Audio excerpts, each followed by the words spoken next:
langsung jadi tontonan masyarakat Jepang. Disewakan orang kaya dari Belanda. Soundhoreg Brewok sudah tiba di Jepang dan langsung putar sholawat dan takbir. Jelang laga antara Jepang dan Indonesia dalam lanjutan ronde ketiga kualifikasi Piala Dunia, atmosfer yang biasanya tenang di Jepang berubah menjadi gegap gempita. Namun yang membuat geger bukanlah permainan sepak bola itu sendiri, melainkan kehadiran sosok misterius berjenggot tebal, mengendarai kendaraan terbuka dengan sound system raksasa yang menggema takbir dan sholawat di jantung kota Tokyo. Sosok itu bukan lainnya adalah sang legenda jalanan, Soundhoreg Brewok, kini resmi mendarat di Jepang, dan seluruh masyarakat Jepang pun dibuat tertegun. Soundhoreg di negeri matahari terbit, warga Jepang tidak pernah membayangkan bahwa menjelang laga sepak bola, mereka akan disuguhkan tontonan budaya yang sangat asing namun menggugah rasa penasaran.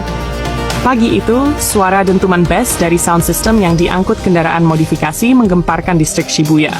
Namun, alih-alih musik elektronik atau J-pop seperti yang lazim di Tokyo, justru yang terdengar adalah lantunan sholawat dan gema takbir yang menggema dari speaker besar ke segala penjuru kota. Dengan wajah datar tapi penasaran, warga Jepang keluar dari kafe, perkantoran, bahkan pelajar dari sekolah-sekolah terdekat menghentikan aktivitas hanya untuk melihat dari dekat truk Soundhoreg, yang konon katanya dipesan langsung oleh seorang pengusaha asal Belanda yang jatuh cinta pada fanatisme supporter Indonesia. Apa ini konser? Tanya seorang ibu-ibu Jepang sambil mengangkat ponselnya merekam pemandangan langka itu. Seorang remaja laki-laki bahkan berbisik kepada temannya. Mereka seperti mengadakan festival religi, tapi kenapa dilakukan di tengah kampanye sepak bola? Satu hal yang pasti, Soundhoreg telah menjelma jadi atraksi budaya tersendiri. Di Jepang, ia menjadi semacam perit eksotis yang mencuri perhatian media lokal. Televisi Nasional Jepang, NHK, sampai mengangkat liputan khusus tentang fenomena ini. Menuliskannya sebagai gema takbir dari Asia Tenggara sewazau Soundhoreg untuk Indonesia.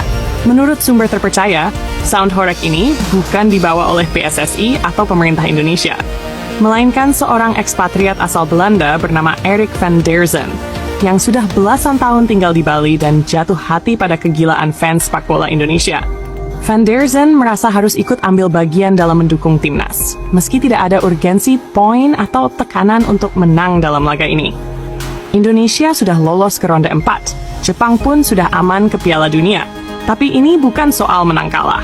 Ini tentang menunjukkan kepada dunia bahwa fans Indonesia tidak pernah setengah-setengah mendukung negaranya, ujar Erik saat diwawancarai oleh wartawan Jepang.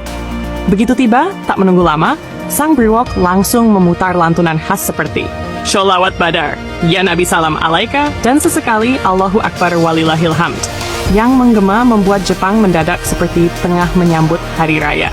Laga yang tak penting, namun dukungan tetap total.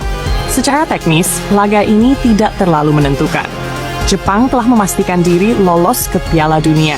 Indonesia sendiri sudah mencatat sejarah baru dengan memastikan tempat di ronde keempat kualifikasi.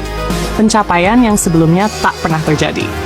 Namun justru, karena beban sudah tak ada, para supporter dari luar negeri, mulai dari Belanda, Malaysia, Australia, hingga komunitas diaspora Indonesia di Jepang, memutuskan untuk menjadikan laga ini sebagai pesta rakyat.